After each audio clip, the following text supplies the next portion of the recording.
How do you perform short circuit calculations using a method known as symmetrical components and also the per unit system? Well, the actual calculation process is pretty simple. To calculate the three-phase short circuit current, you just take the voltage and you divide by what I'm showing here as Z1 plus ZF. Now what Z1 is, that's defined as the positive sequence impedance. And that's basically just the impedance of your circuit, the impedance of the conductors, the transformers, the utility company.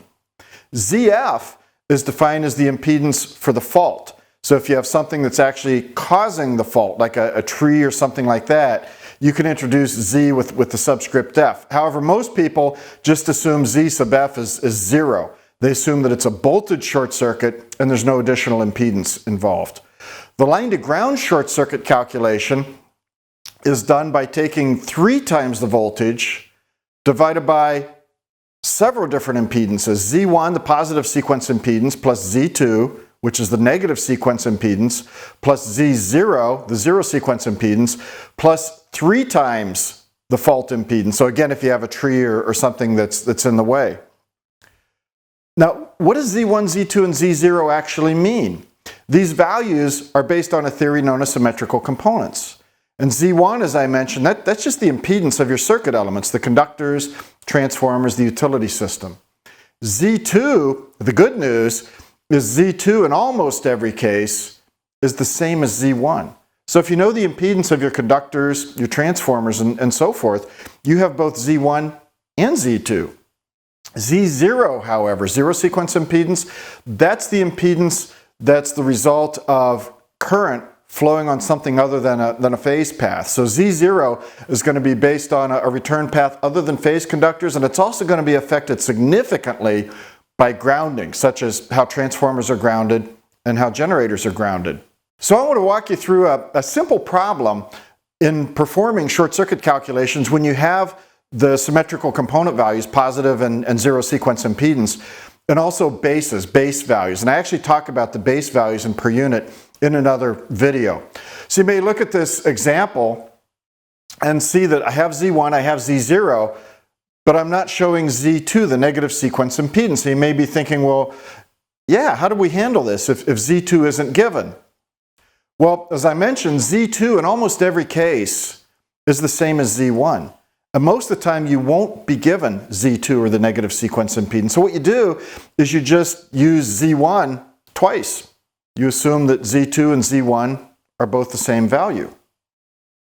So looking at this problem, the first thing that I do is I calculate what is known as the base current. We're going to calculate the three-phase short circuit current and the line to ground short circuit current in terms of per unit. And the per unit is simply a decimal equivalent or a percentage of some frame of reference known as the base current. And so to calculate the base current, you take the MVA base, and someone has to define what the MVA base is.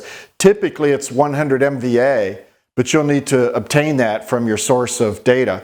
And you multiply times 1000, that converts MVA to kVA, divide by the square root of 3 and the kV base.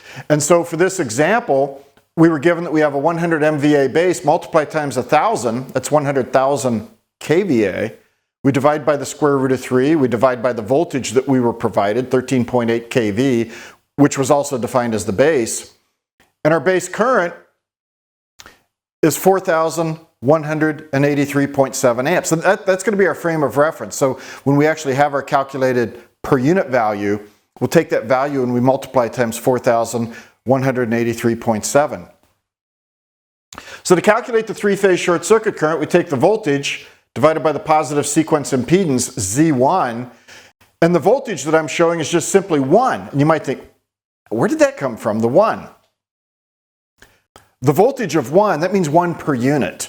And actually, you should be factoring in angles, but I'm just showing just the basic format of how to perform the calculations. The 1, that assumes that the actual operating voltage is the same as the base voltage. And since we were given a base voltage of 13.8 kV, the assumption is, well, then we'll say the system is operating at 13.8 kV. And that's the normal assumption that you make. Unless you're given something else, normally you assume that the system is operating at whatever the base or the nominal voltage is, and therefore the per unit voltage is 1 per unit.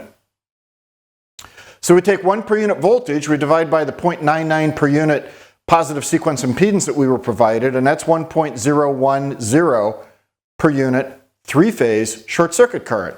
So we take this value and we multiply times the base current that we calculated, 4,183.7 amps, and our three-phase short circuit current in this case is 4,225 amps. To calculate the line to ground short circuit current, it's not a whole lot more difficult. We have a few more numbers that we need to include, but the process is actually pretty simple. We take the equation that I showed you a moment ago, we take 3 times the voltage, and in this case it's 3 times 1. And this time we have to divide by Z1, Z2, and Z0, the positive, negative, and zero sequence impedances. Well, remember, we were provided Z1 and Z0, but we weren't provided Z2. So in this case, we just assume that Z2, the negative sequence impedance, is the same as the positive sequence impedance. So 3 times our 1 per unit voltage, that's 3. We divide by 0.99, that's the positive sequence impedance again, plus 0.99, that's the negative sequence impedance, Z2, plus 3.12 that we were provided.